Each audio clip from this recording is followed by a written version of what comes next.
I'm using a classic combination of flavours, fig and goat cheese, for an ingredient-led recipe with balsamic vinegar of Modena. Crottin de Chavignol cheese, black mission figs and a fig jam baked inside a feuilleté case. It starts with a jam of diced black mission figs, sugar, water, lemon juice and dried orange peel, which I reduce to create a thick, tart and fruity composition.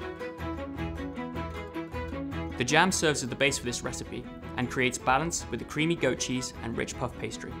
I'm developing a fluid gel from the balsamic to allow the ingredient to stand out and bring pops of acidity to every bite.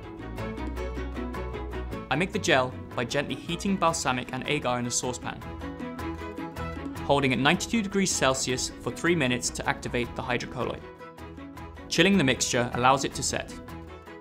After cooling, the mixture rests for a few hours and turns into what you would recognize as a jelly, which is blended to achieve the right viscosity. The agar forms a brittle gel when set, and then xanthan gum transforms it into a fluid gel for a pleasing mouthfeel. They work together in harmony to create the right texture for piping the gel. It has the correct viscosity when it forms a teardrop shape that's bulbous at the bottom. Traditionally, the dish is drizzled with balsamic. With gel, the balsamic doesn't lose its impact or get lost among the other components. Either matured or aged balsamic can be used for this technique.